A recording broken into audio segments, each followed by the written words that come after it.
지난 20여 년 동안 해외 국가에 한국을 바로 알리면서 국가 간 활발한 교류를 지향하는 사이버 외교 사절단 반크에서는 최근 일본 정부의 원전 오염수와 관련해 글로벌 캠페인을 시작해 화제를 모았습니다. 지난 14일 반크의 발표에 따르면 최근 일본 정부가 후쿠시마 원전 오염수를 바다에 무단으로 방류하고자 본격적으로 움직이기 시작했고, 이를 두고 반크에서는 이러한 충격적인 사실을 국제사회에 널리 알려 지구와 우리의 미래를 지켜내기 위한 디지털 포스터를 제작했습니다. 이번에 반크에서 제작해 전 세계에 배포하고 있는 해당 포스터에는 막을 수 없었습니다. 일본 원전 사고, 막을 수 있습니다. 일본 원전수 고의적 방류, 지구의 미래와 우리 모두의 건강을 위해 글로벌 청원에 동참해주세요 라는 슬로건과 함께 세계 최대 규모의 청원 사이트 중 하나로 꼽히는 change.org 사이트를 링크하며 사람들의 동참을 호소하고 있죠.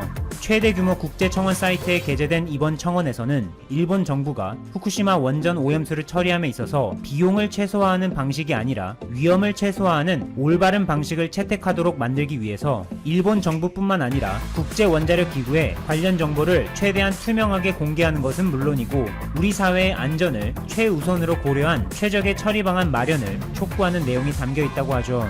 한국 홍보대사를 양성하며 국제사회에서 적극적인 활동을 보여주고 있는 한국의 사이버 외교사절단 반크에서 우려하고 있는 것처럼 현재 일본에서는 후쿠시마 원전 오염수를 대상으로 재정화 작업을 진행하며 본격적으로 원전 오염수의 해양 방류를 준비하는 움직임이 포착됐죠. 일본 교도통신의 보도에 의하면 후쿠시마 제1원전 운영사 도쿄전력은 지난 15일부터 총 120만 톤 규모의 원전 오염수 중 일부인 2,000톤에 대해 먼저 시험적으로 재정화 과정을 거쳐 방사성 물질을 기준치 이하로 낮출 수 있는지 여부를 테스트한다고 전해져 세간의 이목을 끌었죠. 참고로 문제가 되고 있는 후쿠시마 제1원전의 경우 지난 2011년 3월 일본의 동북부 지역을 관통하는 9.0 규모의 대지진과 함께 쓰나미가 발생해 원자력 발전소에서 방사능이 누출되는 사고가 일어났던 곳으로, 여기서 문제는 핵 연료를 식히는 순환 냉각수에 지하수와 빗물 등이 유입돼 섞이면서 점점 방사능 오염수가 늘고 있는 상황에 놓인 것이죠. 이 상황만 놓고 보면 점점 늘고 있는 해당 원전 오염수를 처리하는 것은 한 번은 반드시 거쳐야 할 일인지도 모르겠습니다만 문제는 어떻게죠? 일본 정부와 도쿄전력에 의하면 다핵종 제거 설비 알프스를 이용해 원전 오염수에서 현재의 기술로는 제거하기 어려운 트리튬을 제외하고는 대부분의 방사능 물질을 충분히 제거할 수 있다고 주장하는 가운데, 기본적으로 이들의 주장을 신뢰할 수 있는 근거가 없을 뿐만 아니라 일본 내 해당 지역 지자체들 역시 크게 반발하고 있고 일본의 원자력 학회 전문가들도 우려의 목소리를 높이며 해결 방안을 촉구했습니다.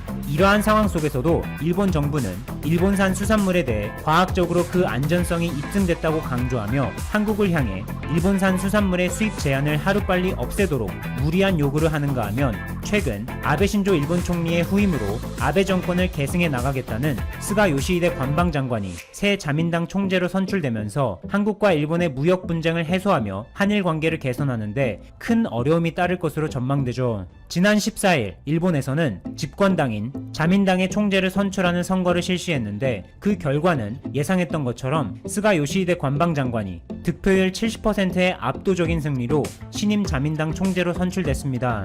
이로써 스가 장관이 아베 총리의 뒤를 이어 우선 자녀 임기인 내년 9월까지 스가 요시히데 내각을 발족해 총리직을 수행하게 되는데, 감사하다, 국민을 위해 일할 것을 맹세한다, 아베 총리가 추진해온 정책을 계승해 이어나가지 않으면 안 된다, 한국과 중국의 문제는 상당히 어려운 문제이지만 전략적으로 교류하겠다 라고 인사하며 아베 정권 계승의 의지를 어느 정도 드러냈습니다.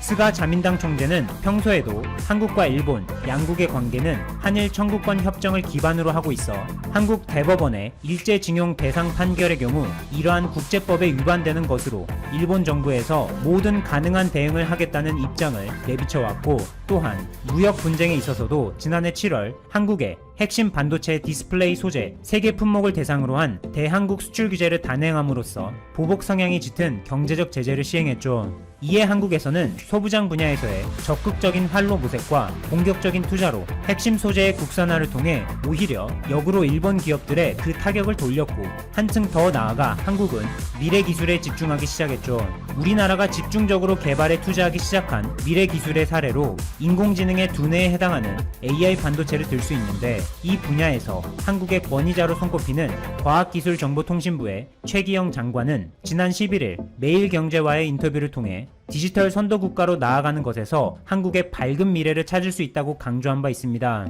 아직까지는 AI 반도체라는 개념이 상대적으로 생소할 수 있는데, 쉽게 설명하자면 어린아이의 두뇌와도 같은 것으로 하얀 도화지처럼 아직 아무것도 학습되지 않은 상태로 시작해 데이터를 통한 여러 학습으로 마치 성인의 인지 능력과 같이 고도화되는 개념으로 이해하면 됩니다. 특히 최 장관은 데이터, 네트워크, AI 이렇게 DNA 3박자로 갖춘 AI 강국으로서의 한국 미래의 청사진을 깊이 있게 설명하는데, AI 반도체 분야의 경우 2024년에는 약 52조 원 규모의 새로운 시장을 창출하는 차세대 품목으로 전 세계에서 시가총액으로 탑 10의 글로벌 기업들은 대부분 빅데이터를 적극 활용하고 있어 우리나라도 마이크로소프트나 구글, 페이스북처럼 데이터를 잘 활용하는 기업이 나와야 한다 라고 언급하며, 디지털 뉴딜의 핵심 중 하나인 디지털댐 사업을 통해 마련된 여러 데이터 플랫폼과 데이터 센터를 한국 기업들이 잘 활용해 미래 환경에 최적화된 좋은 사업 모델들이 많이 나오기를 희망했죠. 뿐만 아니라 최 장관은 아직까지는 AI 반도체 분야에서 미국과 중국이 세계의 명함을 내밀며 리드하고 있는 상황이지만, 한국에서도 서울대, 카이스트 등의 대학과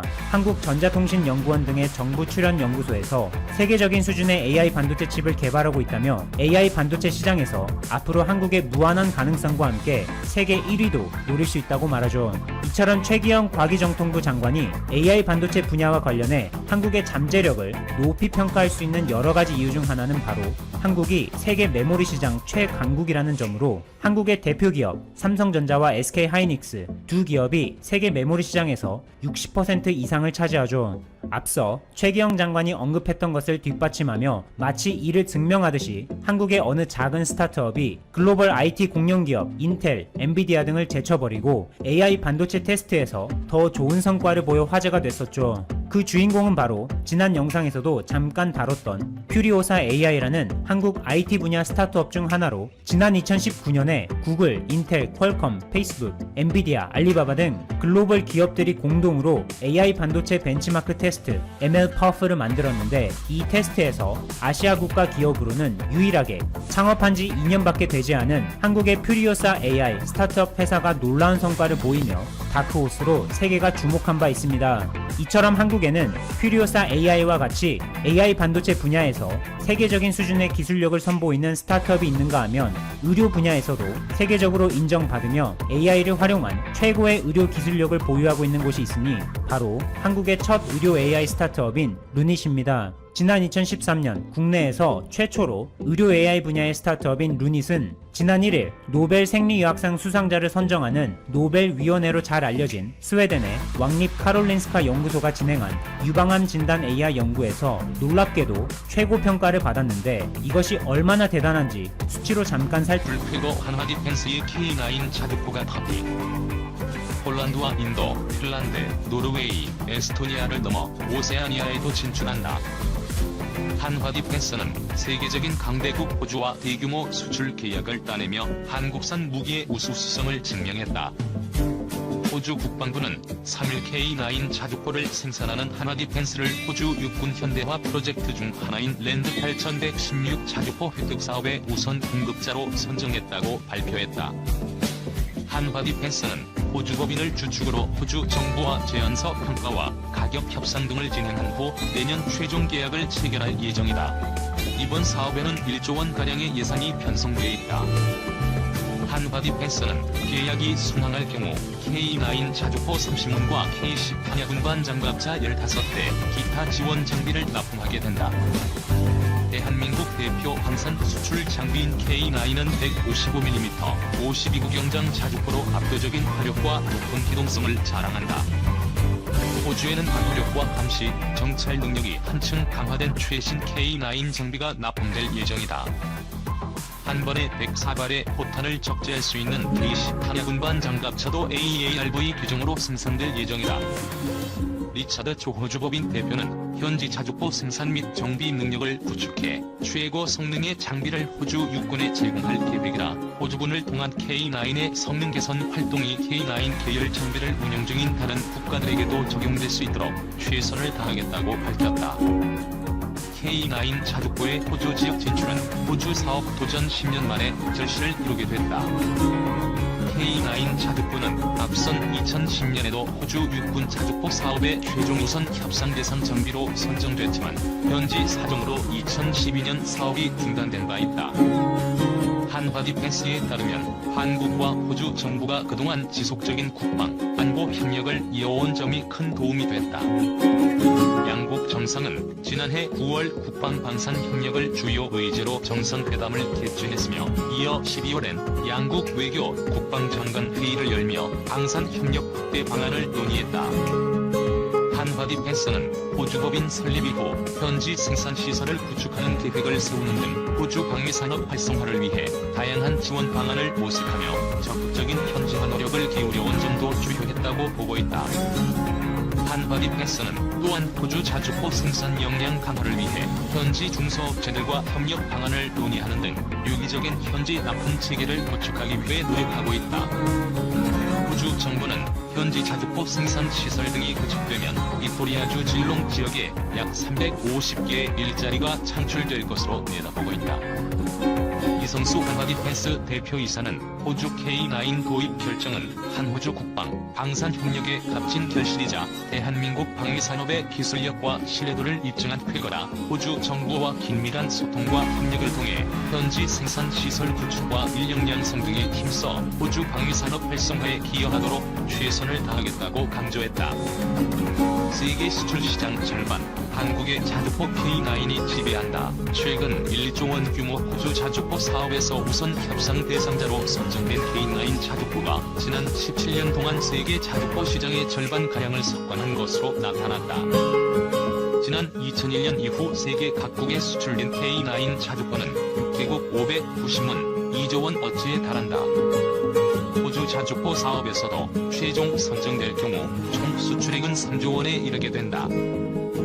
우리 국산 무기종 수출 시장에서 가장 큰 효자 노릇을 하고 있다는 평가다. 지금까지 K9이 진출한 나라는 터키, 폴란드, 인도, 핀란드, 노르웨이, 에스토니아 등이다. 호주 정부는 지난 3일 K9 자주포를 육군 현대화 프로젝트 중 하나인 랜드 8116 자주포 획득 사업의 우선 협상 대상자로 선정했다고 발표했다. K9 제작사인 한화 디펜스는 호주 법인을 주축으로 호주 정부와 제안서 평가 및 가격 협상 등을 진행한 후 양산 계약을 체결할 예정이다. 계약이 성사되면 1차로 K9 자주포 30문과 K10 한야 군반 장갑차 15대를 납품하게 된다. 총 사업 예산은 1조 원에 달할 것으로 예상된다. 호주 수출 성공 시 영국, 미국 등 파이브아이즈 국가 진출률이 K9은 호주 사업 도전 10여 년 만에 수출 성공을 눈앞에 두게 됐다. 삼성 테크윈이 K9을 만들던 때인 지난 2010년에도 경쟁 입찰을 뚫고 호주 육군 자주포 사업 우선 협상 대상자로 선정됐었다. 하지만 호주 정부가 갑자기 예산 문제 등을 이유로 2012년 사업을 취소하는 바람에 물거품이 됐다. 호주는 그 뒤 자주포 대신 값싼 견인포를 도입했다가 한계를 느끼고 다시 K9 자주포를 찾게 된 것이다. 호주 사업 성공에는 적극적인 현지화 노력이 큰 도움이 됐다. 한화 디펜스는 멜버른에서 1시간 거리인 빅토리아주 질롱시에 K9 현지 생산시설을 구축할 예정이다. 한화 디펜스 관계자는 질롱시에서 현지 중소업체들과 계약을 맺고 인력 교육, 정비, 보수 등 사후 서비스를 제공할 계획이라고 말했다. 방산 전문가들은 K9이 호주 수출에 성공하면 영국, 캐나다 등 영연방 국가들은 물론 미국 시장 진출에도 돌파구가 열릴 것으로 기대하고 있다. 이성수 한화 디펜스 사장은 호주는 파이브아이즈의 일원으로 영향력이 큰 국가라며 선진국의 까다로운 심사를 뚫어내면서 한국 무기의 수출 길도 더욱 넓어질 것으로 기대된다고 말했다. K9은 국방과학연구소와 한화 디펜스 등이 90년대 말 개발한 육군의 주력 자주포다. 1100여 문이 실전 배치됐고 연평도 포격 도발 등 실전에도 투입됐다.